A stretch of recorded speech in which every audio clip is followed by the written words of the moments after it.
Chapter 6 में कल हम लोगों ने लास्ट जो अभिक्रिया का प्रकार देखा था वो था विस्थापन अभिक्रिया। क्या था बेटा विस्थापन अभिक्रिया? विस्थापित करने का मतलब होता है एक स्थान से दूसरे स्थान पर चले जाना, मतलब एक को हटाकर दूसरा आकर उसकी जगह क्या करता है, लग जाता है। तो उसे क्या कहते हैं? पहले वाले ने किसको कर दिया विस्थापित? दूसरे को। एग्जाम्पल हम लोगों ने देखा भी था कि CuSO4 यानी कॉपर सल्फेट की अभिक्रिया हम जिंक से करवाते हैं तो क्या बनता है हमारे पास? ZnSO4 zinc sulphate plus copper अलग हो जाता है। तो यहाँ पर ये जो जिंक है उसने किसको हटा दिया है? कॉपर को हटा दिया है, तो कॉपर तो अलग हो गया और जिंक किस सल्फेट के साथ लग गया तो क्या बनाया? जिंक सल्फेट जो है वो उसने बना दिया। ये अभिक्रिया थी हमारी विस्थापन अभिक्रिया, जिसमें हम लोगों ने देखा था कि कम सक्रिय तत्व को जो है वो अधिक सक्रिय तत्व क्या करता है? हटा देता है और उसकी जगह आकर लग जाता है। इसमें आपके एक सक्रियता सारणी दे रखी है जिसके अंदर देखो potassium, sodium, calcium, magnesium, zinc, iron, lead या है ना, हाइड्रोजन, फिर कॉपर, मरकरी, सिल्वर और ये गोल्ड, है ना, ये तत्व दिए हुए हैं। पोटेशियम जो है इनमें सबसे अधिक क्रियाशील है और सबसे कम जो क्रियाशील तत्व माना जाता है वो है हमारा गोल्ड। ठीक है, एक सारणी दी हुई है, मतलब आप जैसे जैसे ऊपर बढ़ोगे ये कम मतलब यहाँ से अत्यधिक क्रियाशील है, आप ऊपर से जैसे जैसे नीचे आओगे क्रियाशीलता क्या हो जाएगी? घट जाएगी। क्रियाशीलता क्या हो जाएगी? घट जाएगी। अब जैसे हम लोगों ने कल रिएक्शन देखी थी, उदाहरण मैंने दिया था CuSO4 प्लस Zn, ठीक है, क्या बन गया था? ZnSO4 प्लस Cu, ठीक है, Cu ये रहा, Zn ये रहा। Zn Cu यहाँ पर कहाँ है? यहाँ पर, तो नीचे की तरफ क्या है? कम सक्रिय है ना, और यहाँ पर जिंक का है ऊपर, तो ये अधिक क्रियाशील है। जो ऊपर है वो क्या है? ज्यादा स्ट्रॉन्ग है, ठीक है। ये नीचे आया है तो ये कम सक्रियता है, इसकी सक्रियता क्या है? कम है। तो इसीलिए कॉपर को किसने हटा दिया? जिंक ने, और जिंक सल्फेट के साथ आकर लग गया। अगर इसकी जगह जैसे ये जिंक दिया हुआ है और यहाँ पर बेटा अगर एग्जाम्पल होता FeSO4 होता है ना, कि फेरस सल्फेट जो है FeSO4 की आप रिएक्शन करवाओ Zn से, ठीक है, तो क्या बनेगा? लिखो, ठीक है। अब हम देखते हैं कि ये सक्रिय है या ये सक्रिय है। तो देखो यहाँ पर Fe कहाँ आ रहा है? Fe यहाँ पर आ रहा है और Zn का है ऊपर है, ठीक है। तो यानी ये क्या है? कम सक्रिय है और ये ऊपर है तो अधिक सक्रिय है। तो Fe क्या है? कम सक्रिय, और Zn क्या है? अधिक सक्रिय। तो जो Zn है वो क्या करेगा? आके लग जाएगा और क्या बना लेगा? ZnSO4 और Fe क्या हो जाएगा? बाहर हो जाएगा, ठीक है। अब उसी तरीके से अगर मैं लिखती यहाँ पर कि FeSO4 है ना, और यहाँ पर Cu होता तो क्या ये रिएक्शन होती? नहीं। क्यों? क्योंकि क्या है? Fe जो है वो ऊपर आ रहा है और Cu क्या आ रहा है? नीचे आ रहा है। तो अधिक क्रियाशील, अधिक सक्रिय कौन है? अधिक सक्रिय तो ये है और ये नीचे है तो कम सक्रिय है, ठीक है। तो ये इसको क्या कर सकता है? हटा सकता है क्या? नहीं हटा सकता। आ रही बात समझ में? तो ये जो है क्रियाशीलता जो है वो आप इसको जो चार्ट दिया हुआ है उसको आप जरूर याद कर लेना, ठीक है। ट्रिक बताऊंगी कैसे लर्न करना है, जब मैं लर्न करवाती हूँ तो ट्रिक के साथ लर्न करवाती हूँ, तो इसको बता दूंगी मैं आपको।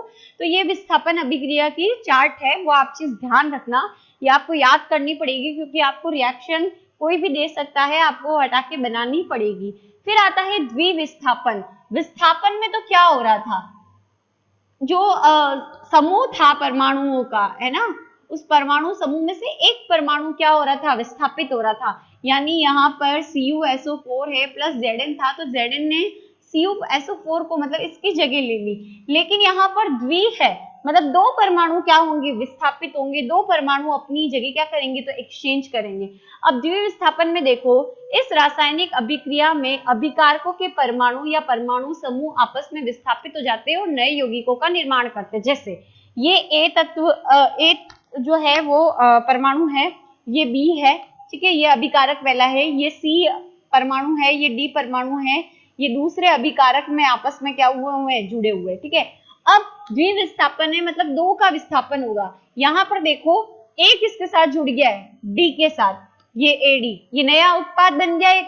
ये बी किसके साथ जुड़ गया है, सी के साथ, तो ये क्या बन गया है, सी और बी। तो यहाँ पर क्या हो रहा है, इस रासायनिक अभिक्रिया में अभिकारकों के परमाणु या परमाणु समूह आपस में क्या हो जाते हैं, विस्थापित हो जाते हैं। मतलब दो का हो रहा है, एक इसका हो रहा है और एक इसका हो रहा है, हम माने तो, है ना। तो दो तत्वों का क्या हो रहा है, विस्थापन हो रहा है। दो तत्वों के परमाणु का क्या हो रहा है, विस्थापन हो रहा है और नए यौगिक बन रहे हैं। दो चीजों का विस्थापन हो रहा है, यानी ए किसके साथ लग रहा है, डी के साथ लग रहा है, और बी किसके साथ जुड़ रहा है, सी के साथ जुड़ रहा है ना।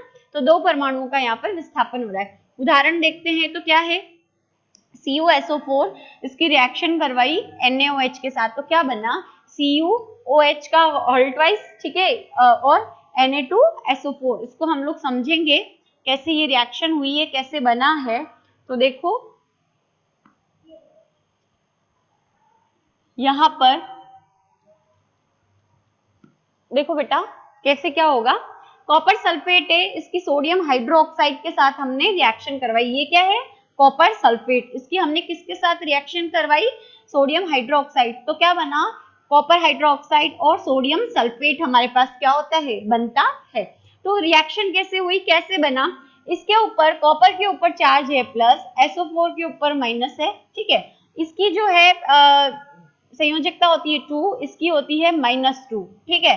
अब इसके है NaOH, सोडियम हाइड्रोक्साइड, ठीक है, इसके ऊपर प्लस चार्ज होता है और इसके ऊपर माइनस होता है। ये +1 होता है और ये -1 होता है, ठीक है। हम लोग 9th के अंदर पढ़ चुके हैं इसको। तो कॉपर के पास कितना है, वैलेंसी +2, इसके पास ऊपर क्या आता है, -2, इसके ऊपर +1, इसके ऊपर -1, ठीक है। तो ये कॉपर सल्फेट और ये सोडियम हाइड्रोक्साइड अब रिएक्शन करेगा, तो ये कॉपर इसके साथ तो नहीं जुड़ सकता क्योंकि प्लस प्लस नहीं जुड़ता है। प्लस किसके साथ जुड़ता है, हमेशा माइनस के साथ। तो ऑब्वियस सी बात है, इन दोनों में से माइनस किसके पास है, इसके पास है ना, ठीक है।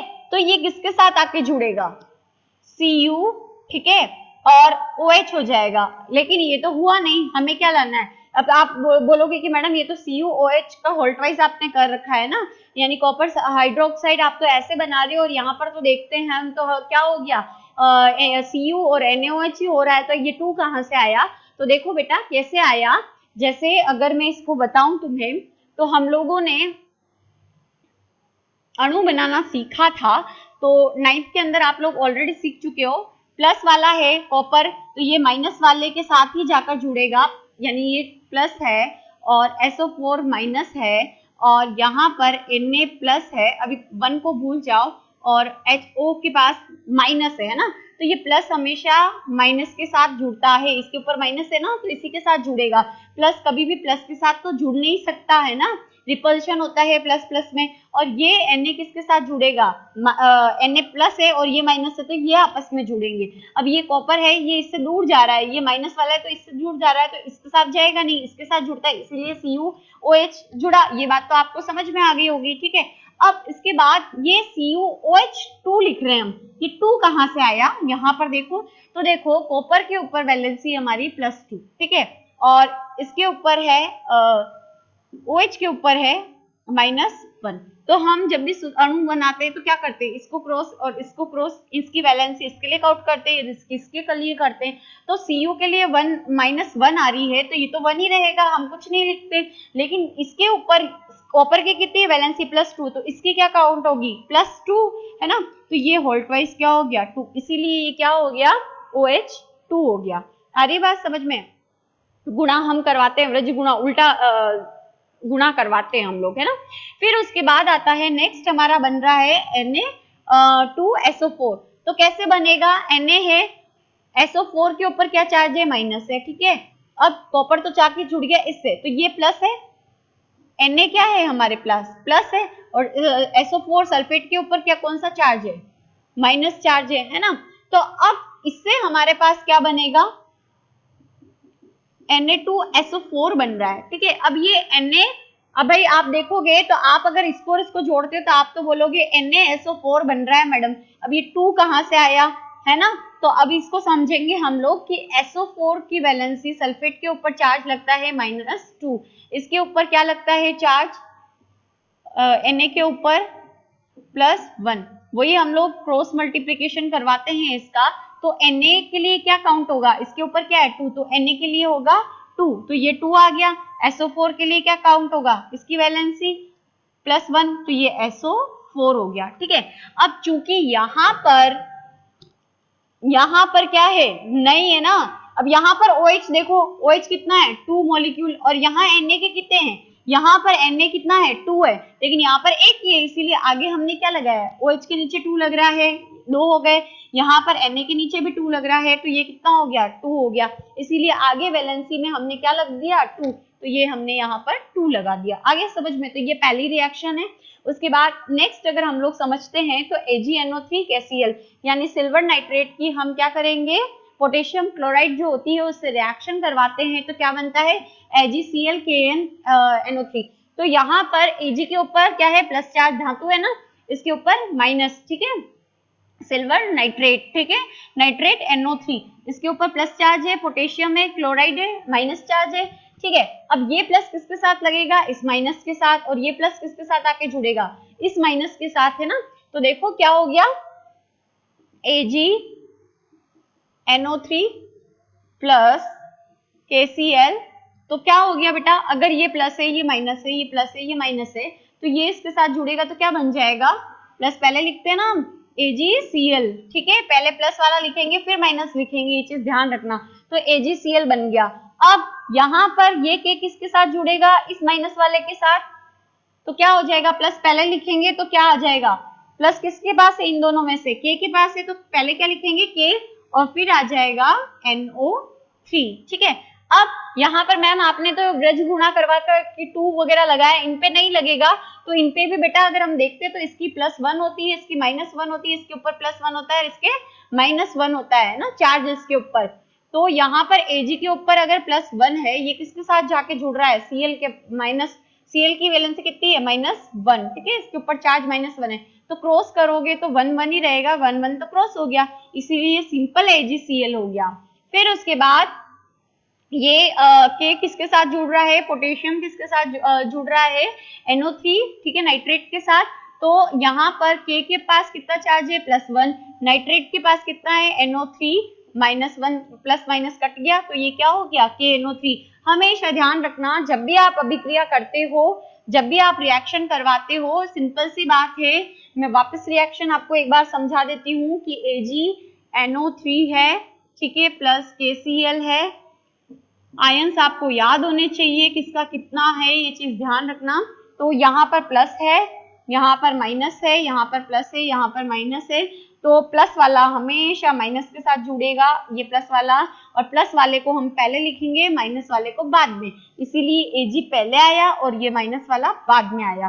फिर यहाँ पर ये तत्व, ये प्लस है तो प्लस पहले आया है और ये माइनस बाद में आया, तो ये इस तरीके से हमारी क्या हो गई, द्विविस्थापन अभिक्रिया हो गया। नेक्स्ट टाइप जो है वो हम नेक्स्ट क्लास में पढ़ेंगे।